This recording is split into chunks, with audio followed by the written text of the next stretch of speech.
যারা যারা বক্তব্য শুনছেন, যারা মঞ্চে উপস্থিত, রিয়াল ভাই, সোমা, স্বপ্না দেবী, গৌতম, গৌতম, স্বপন বাবু, আর যারা এখানে আছেন প্রত্যেককে আমার সম্মান জানাচ্ছি, আমার ভালোবাসা জানাচ্ছি। সর্বোপরি আজকে এই কথা বলতে বাধ্য হচ্ছি, মমতা বন্দ্যোপাধ্যায় নামটা বেশিরভাগ দিলে অনেকে একটু অস্বস্তি হয়, জ্বালা হয়, বাড়ি গিয়ে তো সেই জন্য। কিন্তু মমতা ব্যানার্জিকে ধন্যবাদ জানাচ্ছি যে তার জন্য আজকে আমরা এখানে বক্তব্য রাখতে পারছি, এবং এমনকি মমতা ব্যানার্জির বিরুদ্ধেও আমরা অনেক কিছু বলতে সাহস পাই। কেন? সেই সাহসটা তিনি দিয়েছেন। একটু পিছিয়ে গিয়ে চিন্তা করুন, বিগত জমানায় আপনারা সেই জমানায় বদনাম করলে আপনাদের ভয় পেতে হতো যে আপনার ছেলের চাকরি, মেয়ের পড়াশোনা, ভর্তির ক্ষেত্রে বামের পাশে ছোট্ট একটা টিক পড়ে যাবে, চাকরিটা হবে না, স্কুলে ভর্তিটা, কলেজে ভর্তিটা হবে না, কিছু বলবে না, সামনে ভদ্রভাবে কথা বলবেন, কিন্তু অবস্থাটা খারাপ হয়। আজকে মমতা ব্যানার্জিকে আমরা সমালোচনা করতে পারি। একবার চিন্তা করুন, আমাদের বাড়িতে যখন মায়েরা থাকে, সেই মা আমাদের কোনো অতিথির সঙ্গে, কোনো আত্মীয় স্বজনের সঙ্গে যখন কথাবার্তা একটু ভুল ভুল বলে ফেলে, আবেগে বসে, আমরা পরে মাকে হাসাহাসি করি, সমালোচনা করি, পেছনে রাখি, মাকে রাখাই, কিন্তু খাওয়ার সময় মা আমাকে ঠিক পেটির মাথা দেবে, কাজে ডালার মাথা দেবে, নীরবে কাজ করে যাচ্ছে, মাকে আমরা সময় কাঁদিয়ে ফেলি মজা করে, বা কাঁদতে কাঁদতে আমাদের জন্য রান্না করে। সেই রকম মমতা ব্যানার্জি চোখের আড়ালে সমস্ত কাজ করে যাচ্ছেন, আমরা দেখতে পাই না। কিন্তু এত কিছু যেহেতু প্রিয়া ভাইরা বলবেন, উনি বলেছেন এত কিছু প্রকল্প এর আগে কি ঠিক এইভাবে দেখেছেন? যদি তাই বলেন, তাহলে ওই জমানা লেখা হতো দেয়ালে যাবে, শিক্ষা আনে চেতনা, চেতনা আনে বিপ্লব।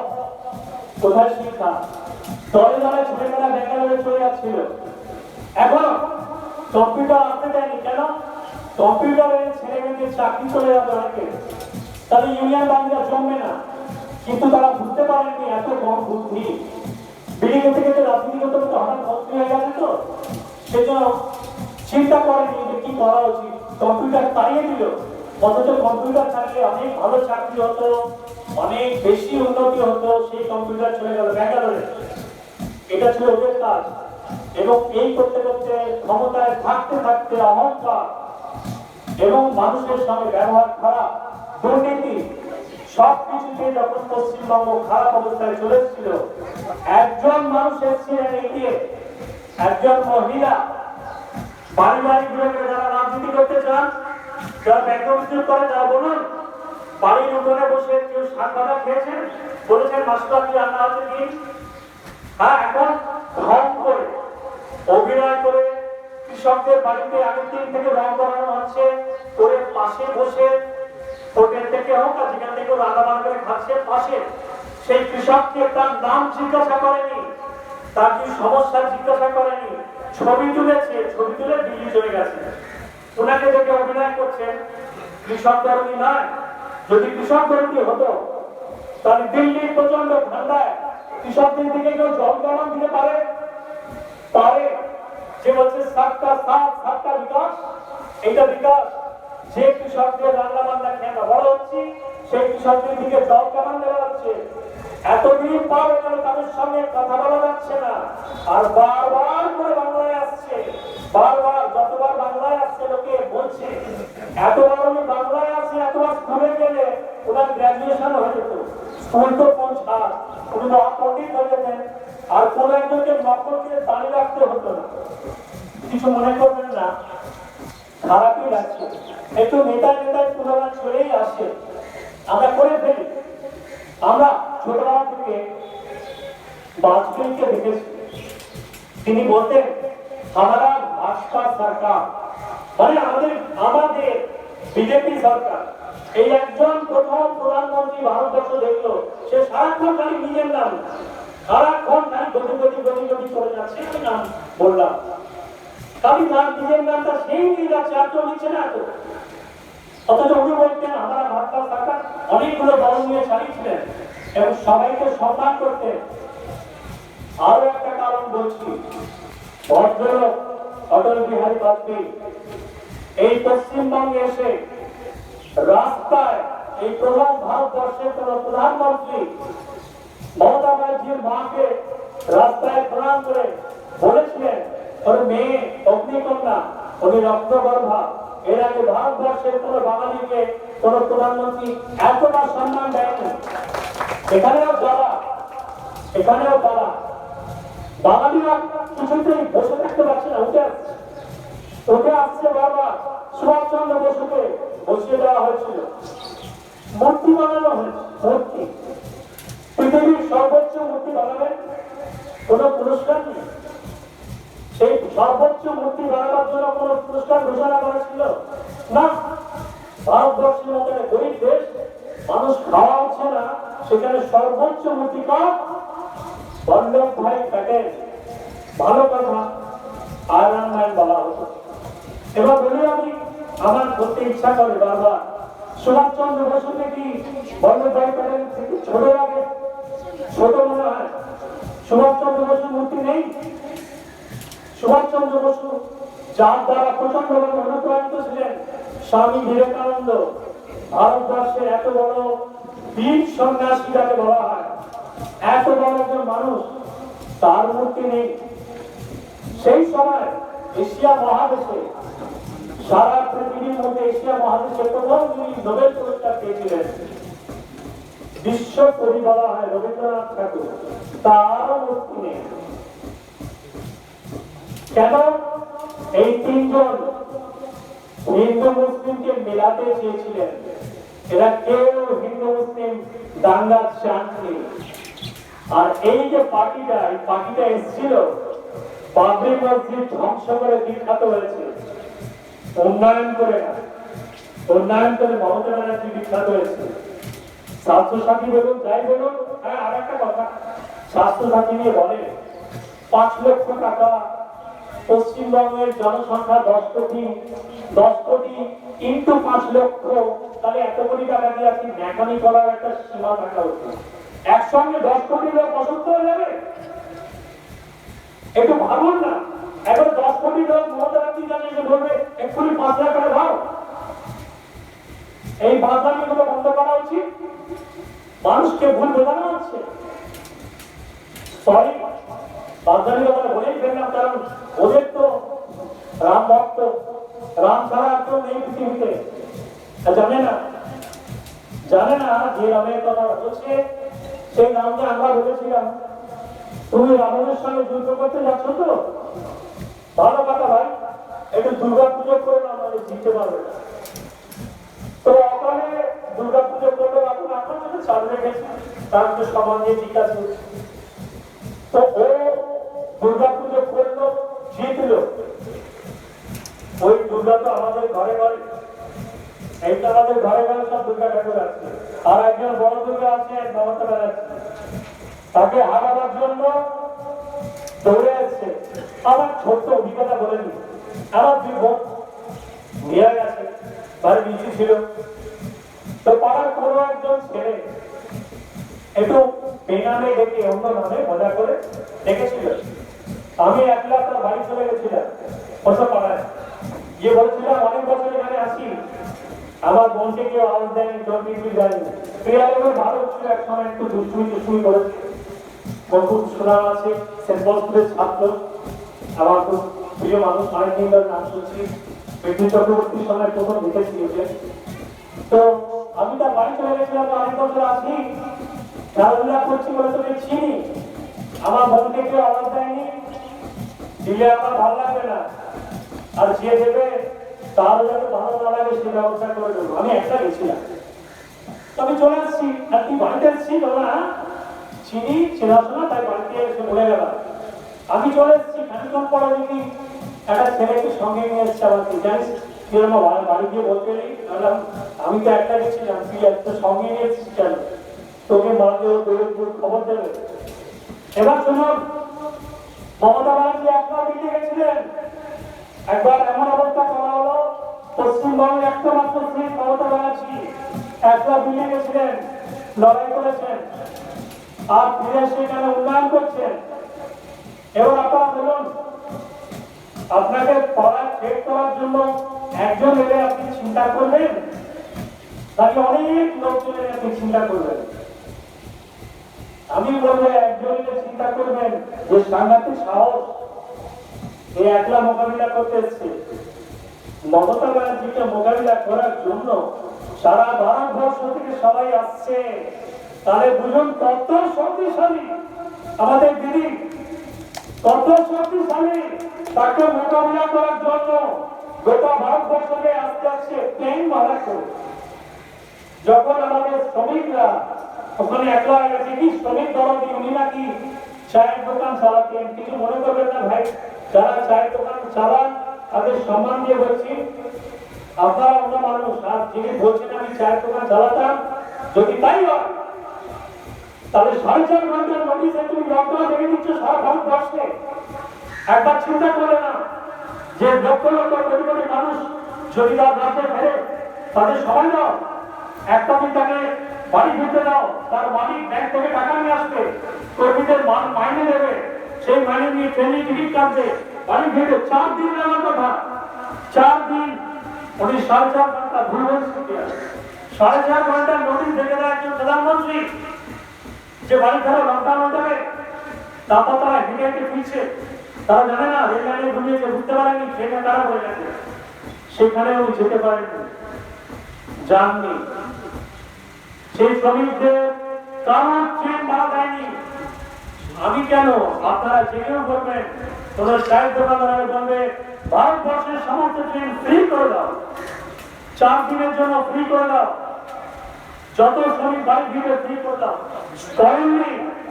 করেননি। অথচ আমাদের এই পার্টি থেকে, তৃণমূল পার্টি থেকে ইলেকশনে ঠিক আগে আগে যে মানুষগুলো মনে করেছেন বোধহয় দিদি জিতবে না, বোধহয় জিতবে, তলে তলে লাইন করে অথবা তাদের ভয় দেখানো হয়েছে, তাদের জন্য প্লেন দেওয়া গেছে, প্লেন, এরোপ্লেন, চার্টার প্লেন। আর নিজেরা তো প্লেন করে আসছে, শ্রমিকদের জন্য ট্রেন দিতে পারেনি সে। আমি 2 নম্বরই করবো না, খারাপ লাগবে শুনতে। যারা বিপদের দিনে একটা দলকে ফিরে চলে যায়, তাদের সম্বন্ধে আমার কথা বলতে পারি, কষ্ট হয়। আপনাদের একটা ছোট্ট কথা বলি, আওরঙ্গজেব খুব নাম করা একজন সম্রাট ছিলেন, দিল্লি সাংঘাতিক যোদ্ধা ছিলেন। আর হায়দ্রাবাদের গোলকুন্ডায় হীরের বাজার বসত, যেখান থেকে কর্মীয় এসেছিল, পৃথিবীর অনেক দামি দামি হীরে ওখান থেকে এসছে। তো আওরঙ্গজেবের মনে হয়েছে গোলকুন্ডার দুর্গ আমি জয় করবো, আমার হীরে চাই, সাম্রাজ্য চালাতে গেলে হীরে চাই, আমার বাংলা হীরের খনি লুট করতে এসছে। তো আওরঙ্গজেব ঘিরে ফেলেছেন, পারছেন না, 1,20,000 সৈন্য নিয়ে গোলকুন্ডা দখল করতে পারছেন না, ঢুকতে পারছেন না। 8 মাস সময় লেগেছে, 8 মান্থস। আওরঙ্গজেব পারেননি, অবশেষে পেরেছেন। ভেতরের একজনের সঙ্গে ব্যবস্থা করেছেন, সে রাত্রেবেলায় দরজাটা খুলে দেবে। আমাদের পার্টির মধ্যে কেউ কেউ মনে করেছিল দরজাটা খুলে দেবে, সেরকমই লোকজন খুলে দিয়েছেন। নাম ধরে দিচ্ছি, গুগল দেখবে তারা, সারন্দাজ খান। এখন তো আর মিথ্যা বলার জায়গা নেই। গোলকুন্ডা ফোর্ট, আওরঙ্গজেব, সারন্দাজ খান, দেখে নিন। আওরঙ্গজেব ঢুকেছেন, পুরো দুর্গ দখল করেছেন, লুট করেছেন। সারন্দাজ খানকে বলেছিলেন কি বলবেন, তোমাকেই দেবো, দেননি, মাথাটা কেটে ফেলে দিয়ে চলে গেছিলেন।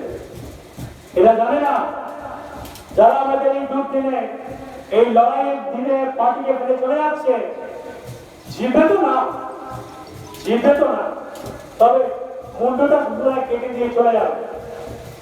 আমরা যারা আছি, এইসব মানুষ যারা আছে, এইসব লড়াকু আপনারা যারা আছেন, জানবেন যদি মরি বীরের মতো মরবো, ওরা পুরস্কারের লোভে মাথা কেটে পড়ে থাকুন না।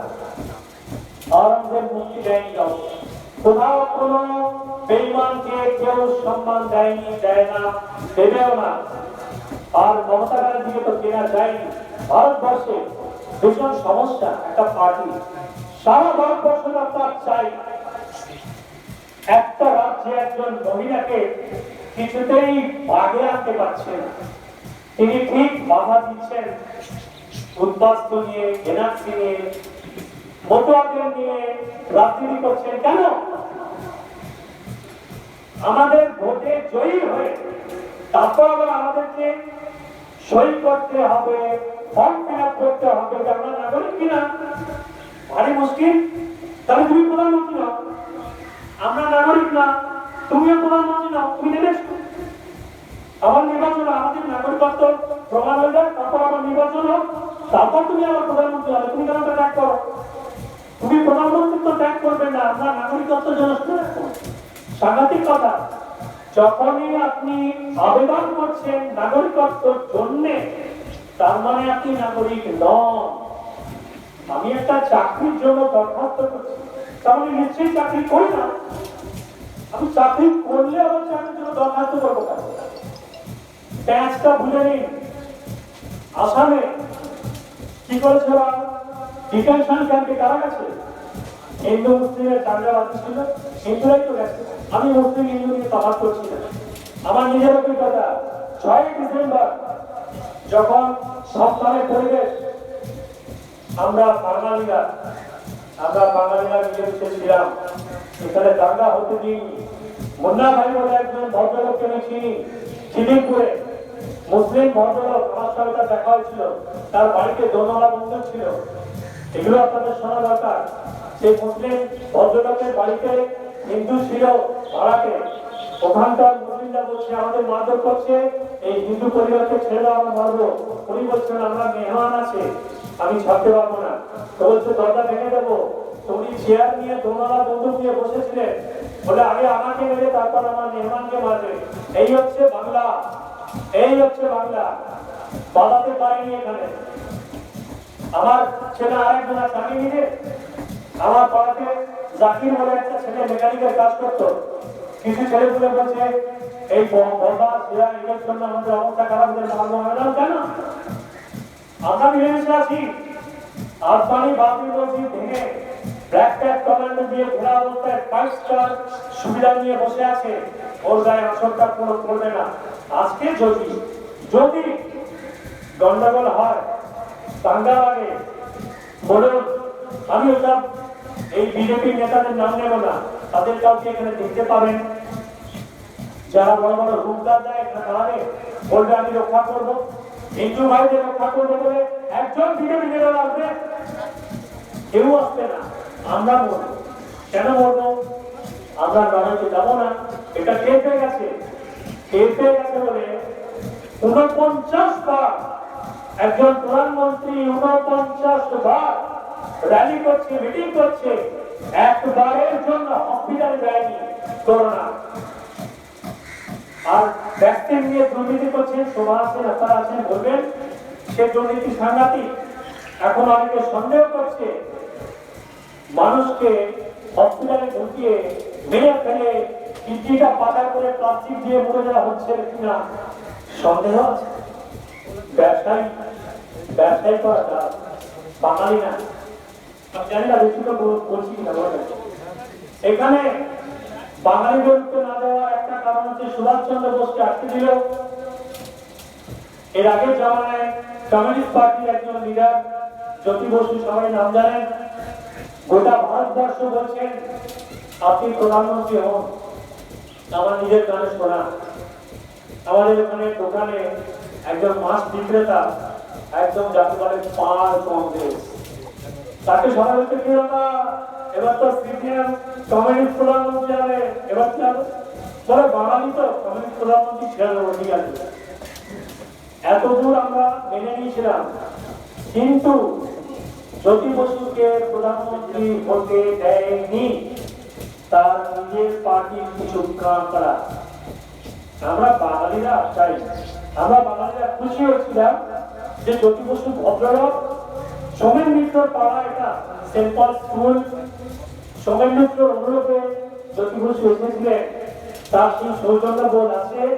জ্যোতি বসু প্রধানমন্ত্রী হলে পশ্চিমবঙ্গের উন্নতি হতো, যেমন নাকি রবিকান্ত চৌধুরী রেলমন্ত্রী হয়েছিলেন বলে পশ্চিমবঙ্গে রেলের অনেক প্রকল্প হয়েছিল, এরা ভাই সব জানেন, উন্নতি হয়েছে। সোমেন মিত্র অদ্ভুত মানুষ, কত কথা বলবো। আমি সেন্ট্রাল স্কুলে পড়েছি, হোস্টেলে পড়েছি। আমার বাবা সেই সময়কার দুর্দন্ত প্রতাপ পুলিশ মন্ত্রী সোলামুখী যাদের সে অন্যান্য মাস্টারকে হারিয়েছিলেন, সিপিএম এর বিধায়ক ছিলেন রাধিকা রঞ্জন প্রামাণিক, তিনি আমার দিল্লিতে, আমি হোস্টেলে পড়তাম। সোমেন মিত্র জানতেন সিপিএম এর একজন এমএলএ ছেলে এখানে সেন্ট্রাল স্কুলে হোস্টেলে আছে, আমার স্পর্শ করেননি, কোনো ধমক দেননি। এমনকি বিরাট ভাই এবং প্রিয়জন আছে, এদের কাউকে দিয়ে কোনোদিন আমাকে কিছু করেননি। এই ছিল কংগ্রেস জমানা, এরকম পার্টি লিডারও ছিল, তাদের আশ্রয়ে বড় হয়েছে, শিক্ষায় বড় হয়েছে। বাঙালি জ্যোতি বসু, জ্যোতি বসুর পর আরেকজন ছিলেন প্রণব মুখার্জি, খুব নাম করেছিলেন ভদ্রলোক। ইন্দিরা গান্ধীর খুব দুর্দিনে ইন্দিরা গান্ধীর পাশে ছিলেন উনি, এবং অর্থমন্ত্রী হিসাবে খুব নাম করছিলেন, এশিয়া মহাদেশে পুরস্কার পাচ্ছিলেন। এবার সময় এলো এমন যে প্রণব মুখার্জিকে প্রধানমন্ত্রী না করলে আর চলছে না, এমন সিচুয়েশন এলো, এমন পরিস্থিতি। কিন্তু না, ভদ্রমের একটু ভুল করলেন, ওরা ছেলেকে প্রধানমন্ত্রী করার জন্য উনি প্রণব মুখার্জিকে তাড়াতাড়ি করে রাষ্ট্রপতি করে দিলেন। অথচ প্রণব মুখার্জি প্রধানমন্ত্রী হলে আমার মন বলে, এটা আমার ব্যক্তিগত কথা, পার্টির তরফ থেকে না, প্রণব মুখার্জি কিন্তু রাহুলের জন্য ব্যবস্থা করে দিত, অসুবিধা হতো না। কিন্তু হলো না কেন? বাঙালি মানুষ, বাঙালি পশ্চিমবঙ্গের কাউকে উত্তর দেবে না, ভয় পেয়েছে মমতা ব্যানার্জির দিকে সারা ভারতবর্ষ তাকিয়ে এই মুহূর্তে এই একটা বিরোধী কণ্ঠস্বর জেগে আছে, একে কায়দা করা যাচ্ছে না।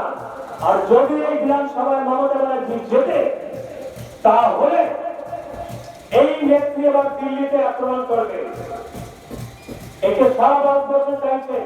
আমি নিজে জানি, দাদা আমার সামনে সুব্রত বসুর ঘরে একজন জিজ্ঞাসা করছেন, তিনি বলছেন উত্তরপ্রদেশের তার একজন এমপি তাকে বলছেন যে দিদি জিতে, তো দিদি জেতাটা খুব জরুরি আছে, সারা ভারতবর্ষ তাকিয়ে আছে। আর আমি আপনাদের সঙ্গে আমার সম্পর্ক 2000 সাল থেকে 2004 সালে আরো ভালোভাবে চলেছিলাম। তারপর পার্টি যখন ক্ষমতায় চলে আসে, আমার কর্মসূচি ছিল, বাবার ইচ্ছা ছিল সিপিএম এর এই অবস্থা থেকে পার্টি যেন এই আমাদের পশ্চিমবঙ্গ রাজ্যের নামে রক্ষা পায়। মমতা ব্যানার্জি আন্দোলনে বাড়ি বাড়ি গিয়ে, পাড়ায় পাড়ায় গিয়ে মানুষকে সংগ্রহ করে নিয়ে দল তৈরি করে একক সংখ্যাগরিষ্ঠতায় সরকার এলেন। আমি চলে এসেছিলাম, আবার এসেছি, সুব্রত বসুকে দিদিকে বলেছি যে আবার একটা সংকটময় মুহূর্তে আমি আবার এসেছি, আমার বাংলাকে বাঁচাবার জন্য, আমার দেশকে বাঁচাবার জন্য। আপনারা সবাই যারা শুনছেন মাইকেও শুনুন, ভালো করে শুনুন। ভারতবর্ষের দ্বিতীয় স্বাধীনতা সংগ্রাম শুরু হয়ে গেছে এইখান থেকে, এই বাংলা থেকে, এখান থেকে শুরু হয়েছিল, আবার এখান থেকে হচ্ছে। ভারতবর্ষকে বাঁচাতে হবে সংবিধান বিরোধী একটা দলের হাত থেকে, যারা কৃষি বিলটা নিয়ে এসছে, কোন বিরোধীকে কথা বলতে না দিয়ে বিরোধীরা বেরিয়ে গেছে, নিজেদের দলকে দিয়ে কৃষি আইন পাশ করিয়ে যে মানুষ হল, এতদিন ধরে লড়াই করছে, বোধহয় কতজন মারা গেছে জানি না, 250-300 মতো মানুষ মারা গেছে। একজন সন্ন্যাসী, একজন শিখ সন্ন্যাসী নিজে আত্মহত্যা করে বলছে আমার জীবনটা দিলাম, আর তো কিছু দিতে পারলাম না, তাতেও চৈতন্য হয়নি। যে মানুষ নিজের স্ত্রীকে দেখেনি, সে বাকিদের নারী সুরক্ষা কি করে করবে?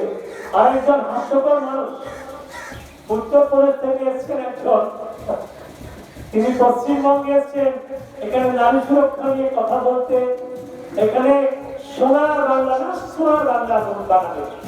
তো আগে যেখানে যেখানে তোমরা করেছো সরকার, সেগুলো সোনার করে দিয়েছ, পারোনি। চিন্তা করুন, আপনারা যারা মনে করছেন যে হিন্দুরা বিপন্ন মোটেই না। এই রাজাবাজারের ঘটনা বলছি, 6ই ডিসেম্বর একটি হিন্দু ছেলে রাজাবাজারের মধ্যে আটকে গিয়েছিল। আমায় বলেছে তাকে 3 জন মুসলমান ছেলে বলছে, তুমি একলা যেও না, আমরা তোমাকে পার করে দিয়ে আসছি। ওই 3টি মুসলমান ছেলে একটি হিন্দু ছেলেকে রাজাবাজার পার করে বাগমারির ওখানে পৌঁছে দিয়েছিল। এই হচ্ছে পশ্চিমবঙ্গ। এখানে হিন্দু মুসলমানের ধারণা চলেনি। সেই জন্য এর ওর পিছনে ডাকছে, সে কি দুর্নীতি করেছে। এবার দুর্নীতি করতে গিয়ে উনি যে বললেন যে তোমার ছেলে 1600 কোটি না কত 16,000 গুণ টাকা বেড়ে গেছে, তখন আবার চুপ করে গেছে। দুর্নীতি নিয়ে কথা তো শেখা। সমস্ত নীতি যারা বিক্রি করে দিচ্ছে ভারতবর্ষ, তারা বুঝতে পেরেছে বাংলায় অঢেল সোনা আছে, বাংলাটা চাই। মমতাকে আটকাবার চেষ্টা করছে, আপনারা আটকাতে দেবেন না, সরিয়ে দিন। আমি বলছি আবার, ভারতবর্ষের আরেকটা স্বাধীনতা সংগ্রাম আমরা শুরু করছি এখানে। আমরা নিজেদের স্বাধীন করব, গোটা দেশকে স্বাধীন করতে হবে। এই পার্টিরা হাত থেকে দেশকে মুক্ত করতে হবে। যারা খালি মূর্তি বানায়, বুলেট ট্রেন আপনারা চলবেন সরকার ছিল, দরকার আছে, উনি বানিয়েছেন। উনি ওনার জন্য কত 1,000 কোটি টাকা দিয়ে প্লেন আনিয়েছেন। আরে তার আগে তো তোর ঘোরা গেছে সারা পৃথিবী। 10,000 টাকার জামা পড়েছিস, ভালো কথা, প্লেন চলছিস, এগুলো না করে গরিবদের জন্য দেখতে কি করে বলে সরকার বিকাশ সরকার কাজ। আর যত বদমাস গুলোকে ভিড় হচ্ছে না, অথচ বিধির সঙ্গে এত ভিড়, যেদিকে মারা দেন, যেদিকে আটকাও দেন, পারছে না। আপনারা সবাই একত্র হয়ে আটকান, আপনারা এগিয়ে আসুন। আমি বলবো না কাকে ভোট দেবেন, শুধু বলবো নিজেকে বাঁচাতে চিন্তা করুন কাকে ভোট দেওয়া উচিত। যদি বলেন সিপিএম কে, তাহলে বলবো হ্যাঁ দিতে পারতেন। যদি সিপিএম একলা দাঁড়াতো, একটা সাম্প্রদায়িক দল যে হিন্দু বিদ্বেষী, যে মেয়েদেরকে গাছে বেঁধে মারবে করছে, সেই ছেলেটিকে মঞ্চে তুলেছে, সেই সিপিএম কে দয়া করে ভেবে দেখুন। চাইনা কংগ্রেসের সঙ্গে আবার হাত মেলালো, ভেবে দেখুন। সিপিএম যদি একলা দাঁড়াতো, কিছু বলতাম, ভাবা বলা থাকতো না। কিন্তু ভেবে দেখুন, এই মুহূর্তে মমতা ছাড়া আমাদের গতি নেই। আর যদি মনে করেন দুর্নীতি, মমতা ব্যানার্জির দলে কেউ যদি দুর্নীতি করে থাকে, দিদিকে দল চালাতে গেলে কাউকে তো দায়িত্ব দিতে হবে। ওনার কাছে কি কোনো যন্ত্র আছে যে মুখের সামনে ধরলে ঘুরতে পারা যাবে, উনি পরে অসৎ হবেন না সৎ হবেন, সেরকম যন্ত্র হয়? তিনি দায়িত্ব দিয়েছেন, আমাকে ধরুন দায়িত্ব দিলেন, আমি প্রথমে ভালো ছিলাম, দায়িত্ব পাওয়ার পর আমি অসৎ হয়ে গেলাম, এই দোষটা দিদির না আমার দোষ, বদনামটা দিদি হচ্ছে। আমি এখনো বলছি, দিদির যা জীবনযাত্রা যা দেখছেন ওটাই থাকবে। পার্টি খুব করা হবে। আপনারা আমাদের প্রার্থীকে যদি জিতিয়ে আনতে পারেন, আর একটা সিট যদি বাড়াতে পারেন, একটা সিট করে যদি বাড়াতে পারেন, পশ্চিমবঙ্গকে যদি বাঁচাতে পারেন, তাহলে নিজেরা বাঁচবেন, গোটা ভারতবর্ষকে বাঁচাতে পারবেন। সারা ভারতবর্ষ আজকে পশ্চিমবঙ্গের দিকে তাকিয়ে আছে, এই দায়িত্বটা ভুলবেন না। এই কথা বলে সবাইকে আমার সশ্রদ্ধ নমস্কার, প্রণাম, ভালোবাসা জানিয়ে আমার বক্তব্য শেষ করছি। তৃণমূল কংগ্রেস জিন্দাবাদ, মমতা ব্যানার্জি জিন্দাবাদ।